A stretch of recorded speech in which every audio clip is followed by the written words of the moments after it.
Do you think to talk or talk to think? This is a question to differentiate whether you are an extrovert or an introvert, or maybe an ambivert. Today we are going to discuss how to identify whether someone is on extrovertive or on the introvertive side of the spectrum, and how to apply this knowledge in business to manage yourself and others.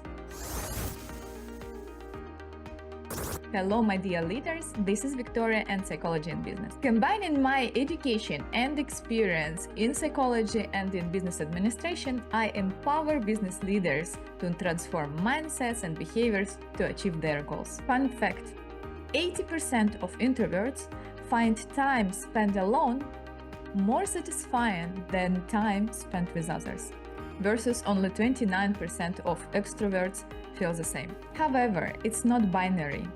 People exist on this continuum from very much introverted to very extrovertive personalities. And in the middle, there will be ambiverts. Extroversion, one of the elements of the Big Five and five-factor personality models, characterized by an orientation of one's interests and energies toward the outer world of people and things, rather than the inner world of subjective experience. Extroverts are relatively outgoing, sociable, and openly expressive. Meanwhile, introversion is orientation toward the internal private world of oneself and one's inner thoughts and feelings, rather than toward the outer world of people and things. Introverts are more withdrawn, quiet, and deliberate. They may prefer working independently and guard emotional expression. Let's imagine this continuum, and the spread of people will be represented by the curve. On one extreme, there will be a person or people, but very small amount of them, who dislike all others and they want to be only alone without anyone. Yeah, absolutely anyone, because it's better for them, more interesting. They lose all the energies with others. Yeah, it's one extreme. Then moving further through the line, we will have people who prefer to have maybe one meaningful connection, for example, their partner.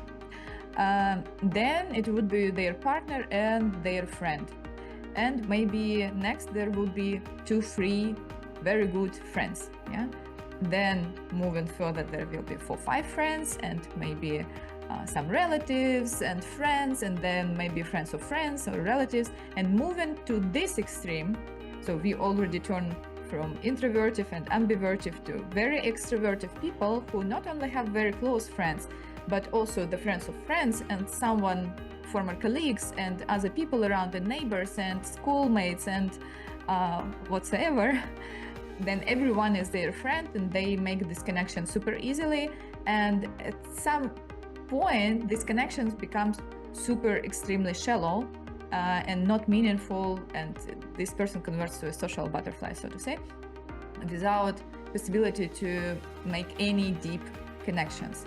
So we all are somewhere on this spectrum, from the very introverted to very extremely extroverted. And in the middle of this spectrum, there are ambiverts who, depending on the situation, gain energy from the social interactions and their good friends or any other meaningful connections, or by spending time alone or on the nature or so on. So how to identify where you are on this spectrum? And most probably you know yourself, so you kind of can identify yourself, but what about others? How to identify where they fall in this spectrum? Let's talk about that. I will now give you several scientific tools to measure the extroversion-introversion spectrum. The first one is Big Five personality test, the Ocean model. It's research-based and widely accepted. It gives you a score in percentage of how extroverted or introverted you are, and it's available for free on several websites, and I will link all of them in the description to this video, so just check it. The second one is 16 personalities test. I will also give the link to the website below in my description, and you can do it for free and also know the percentage of how extroverted or introverted you are. I personally made it many times and will share my results in the end of this video, so stay tuned to know how extroverted or introverted I am. The third approach is self-reflection questions. whether you don't have time or you want to evaluate someone else and you cannot force someone else to take a test. So you can think about those questions for yourself or the other person to identify whether this person or you is extroverted or introverted. It will be without percentage, of course, but will give you the general idea. Question number 1. Do you feel energized or drained after any social activities? Do you prefer working in teams or alone, with a lot of people or many social interactions, or rather with documents, Excel files, or code-based, something like that? Do you speak to think or you think to speak?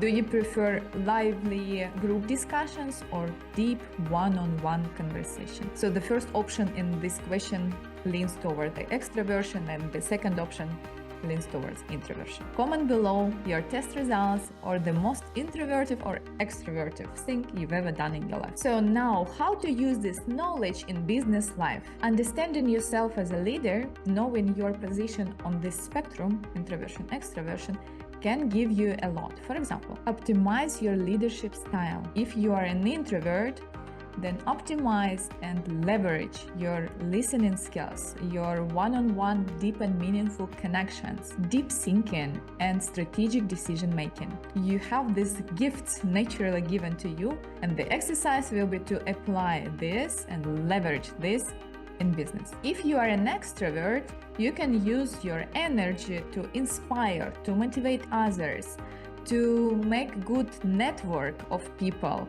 and leverage based on this. And in the middle of the spectrum, if you're an ambivert, then you can balance depending on the situation, and this is great to be able to switch from one strategy to another one, from the social to more focused and deep working, depending on the context. Choose the right work environment and role. Introverts may excel in deep thinking work, strategy, research. Extroverts can thrive in sales, public speaking, network-heavy jobs. Ambiverts can blend both, go into management, consulting, and so on. The second point is to understand others and improve the whole team dynamic. If you're a leader, you have your own company or your project, then it is very good to understand the specific of opposite from you people, opposite from the spectrum. If you're an introvert, that other could be extroverted and can think and act and make different strategies in their work, and opposite if you're an extrovert, how to work with introverts, to not force them to those 100 people meetings and brainstorming and so on, because it drains all their energy. So if you are working with introverts, give them possibility to reflect before they are speaking, and give them time and maybe possibility to give the feedback in written form instead of performing in front of others, and give them the possibility to have focused times to deeply think and work on something instead of constant meetings and focus switching. If you work with extroverts, give them the possibility to brainstorm and to talk in order to think about their activities and ideas, to align and to maybe create something new out of those discussions, because this is the process and strategy on that side of the spectrum. Engage them into social collaborations, meetings, workshops, give them possibility to shine, to organize them and to facilitate them probably. And also encourage them to make self-reflection and deep analysis before making the decision. It's their zone of growth. And it's great for the project team to have both types of people, extroverted and introverted, to have different strategies and of a beloved diversity inside the team. And for your career growth, the introverted people should probably rely on deep connections, less but better quality, and extroverted people should rely on the general network and big and wide network of people and connections there. However, it's also good for those extroverts to make deep, meaningful connections with some of those people, and for introverted people, it's good to widen their network. However, here it is very important to not fall into stereotypes and say that some professions are only for extroverts or only for introverts. You can be a very good salesperson if you are an introvert. Just your strategy inside this will be different. You will be not networking crazy with 100 people, but you will do this in another way, strategically, differently. And this will be point number 3, to identify your own strategy. So being a salesperson, which is stereotypically falling into extroversion roles, so to say, you can excel by making one-on-one connections and deep relationship full of trust with the person with whom you sell something, especially when it's something big, if you're selling, I don't know, apartments or companies. Then you can excel by building these meaningful connections, which is easy for you naturally. Just do it. The same goes with management. This is not like let's organize 100 people to brainstorm about something, but rather one-on-one connections, or creating an email very well structured with questions to answer. And if you are an extrovert and you are into science, research, and so on, kind of less extroverted, you still can leverage from the good network skills here by discussing with other strategists, other scientists, something you want to get, or to share this information on conferences and so on.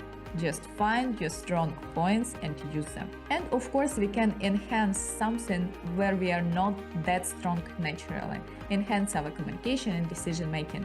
So, for example, introverts can, knowing that they are introverts, can learn how to easily communicate or express their ideas or organize some meetings in a way which would be comfortable for them, but also will be the bargain for the whole project.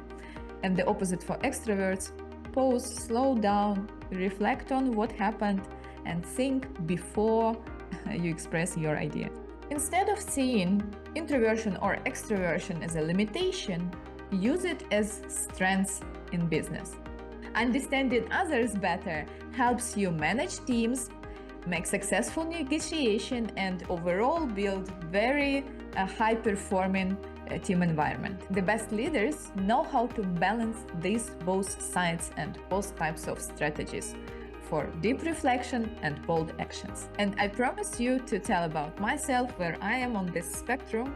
So my extroversion is 70%, so I'm kind of ambivert, and I can spend time alone or travel alone, and I actually like it. However, I'm more on extroverted side. I know this about myself. I know my strengths and the zones of improvements, and I apply this knowledge every day in my work life. Where do you see yourself in this spectrum, on more introverted or more extroverted side? Comment below and let's discuss how you use this knowledge in your business. Don't forget to like, subscribe, and share this video with your office overthinker or party animal colleague. See you in my next video.